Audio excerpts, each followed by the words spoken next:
நாம் வாசித்த வேத பகுதியில் வெளிப்படை 21:2 பரிசுத்த இதோ வானத்தில் ஒரு பெரிய சத்தம் உண்டாயிற்று.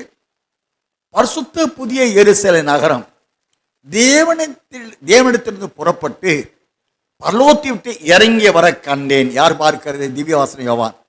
இறங்கி வர கண்டேன். அது எப்படி இறங்கி வருகிறது?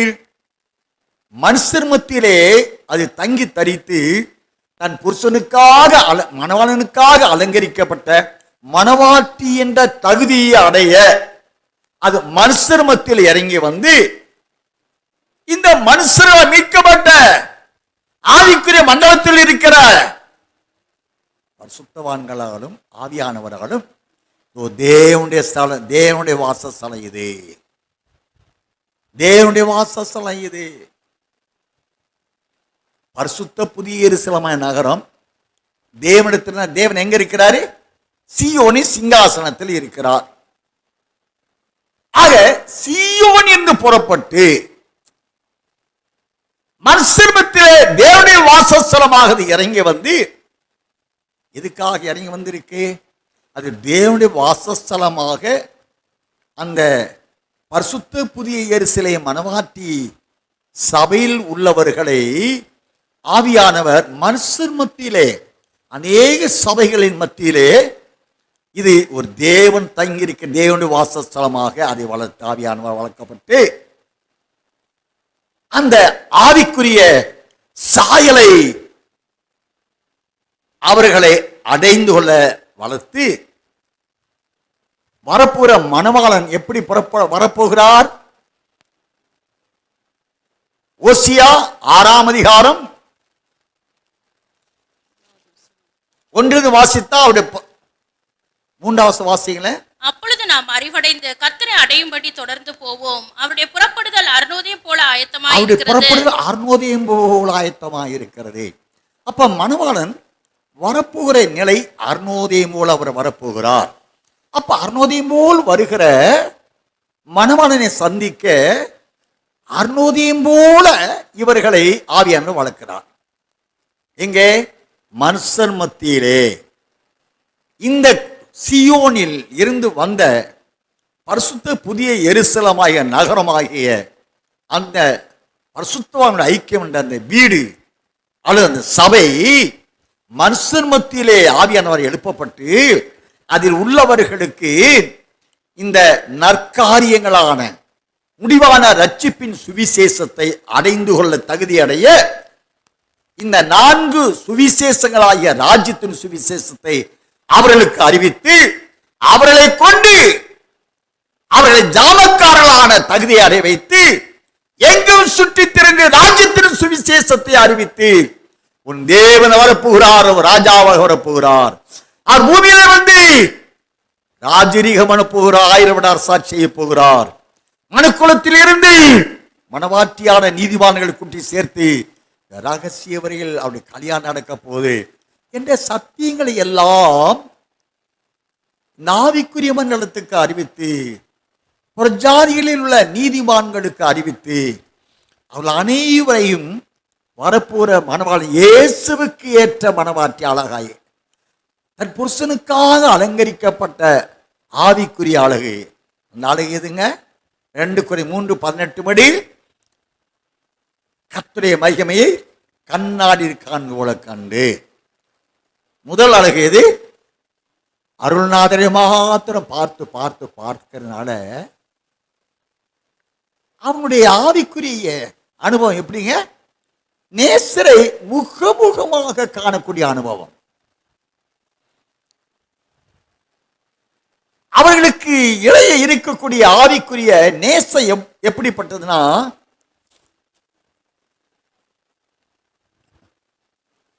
உன்னத பாட்டி புஸ்தகம்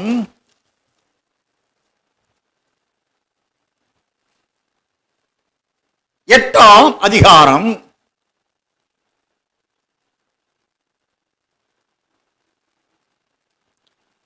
6-7 வசனம் வாசிங்களேன்.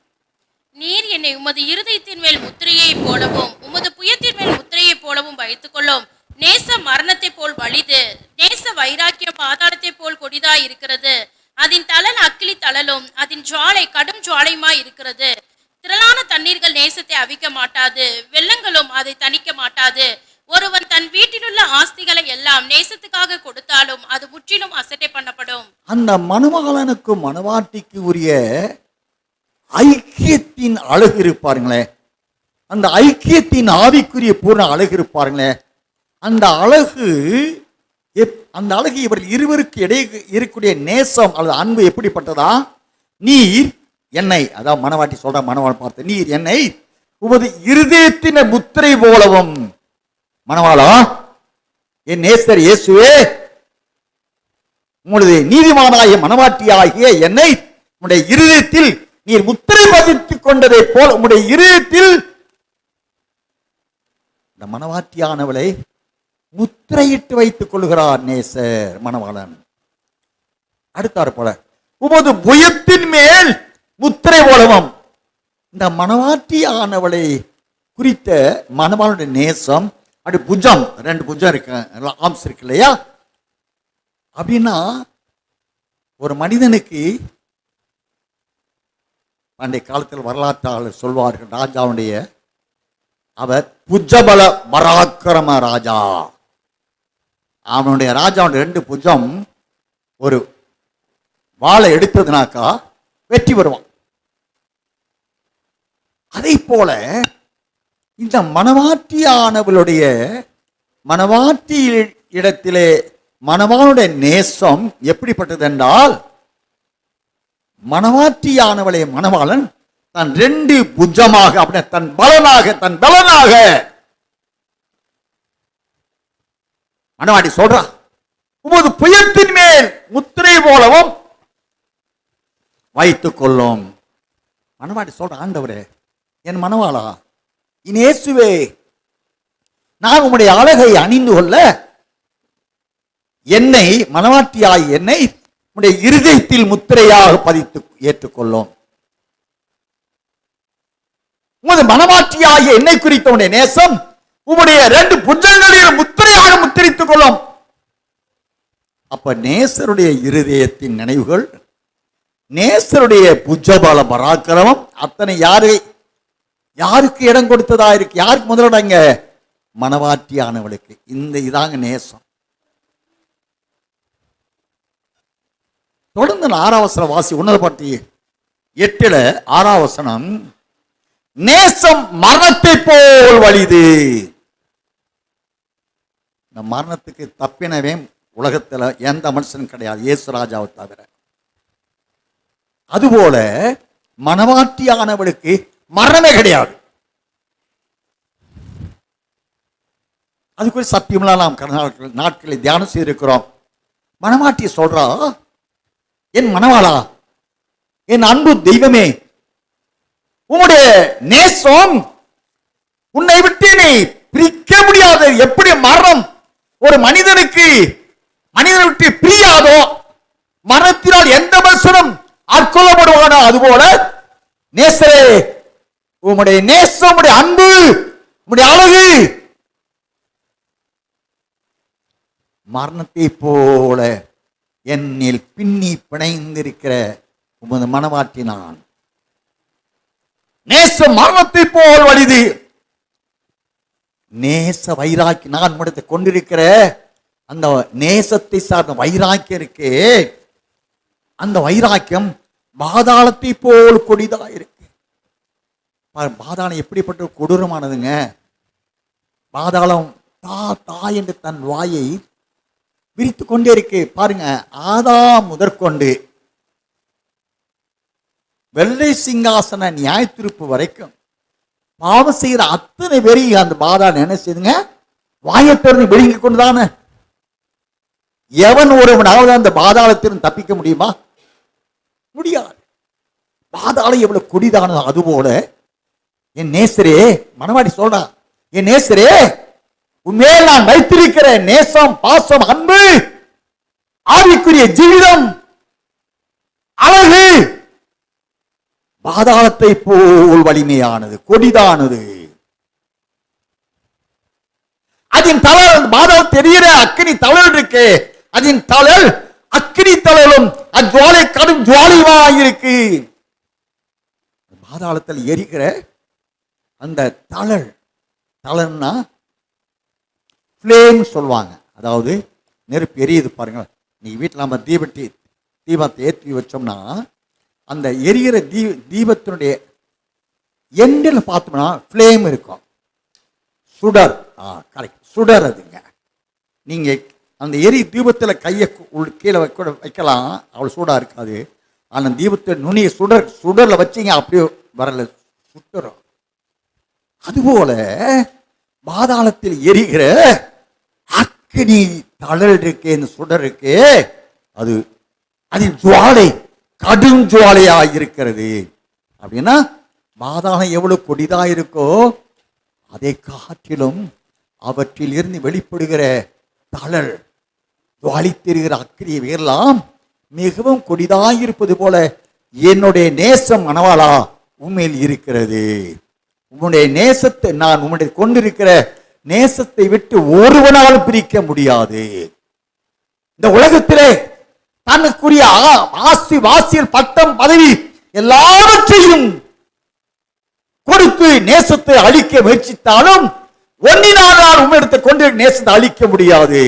எல்லாரும் சுவாசிங்களே, உன்னத பாட்டு 8:7. திரளான தண்ணீர்கள் நேசத்தை அவிக்க மாட்டாது, வெள்ளங்களும் அதை தணிக்க மாட்டாது. ஒருவன் தன் வீட்டில் உள்ள ஆஸ்திகளை எல்லாம் நேசத்துக்காக கொடுத்தாலும் அது முற்றிலும் அசட்டை பண்ணப்படும்.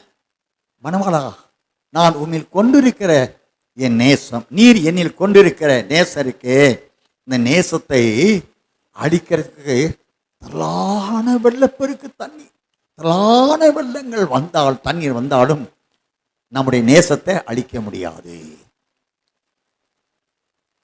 நோவா காலத்தில் எளிமைன அந்த திரளான வெள்ளங்கள் போல திரளான வெள்ளப்பெருக்கு எடுத்தாலும் நம்முடைய நேசத்தை அது தணிக்க மாட்டாது. தணிக்கிறதுனா குளிர்விக்க மாட்டாது. ஒருவன் தன் வீட்டில் உள்ள ஆஸ்திகளை எல்லாம்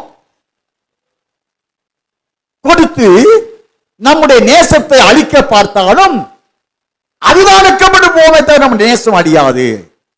ஒருவன் தன் வீட்டில் உள்ள ஆஸ்திகளை எல்லாம் நம்முடைய நேசத்துக்காக கொடுத்தாலும் அது முற்றிலும் அசட்டை பண்ணப்படும்.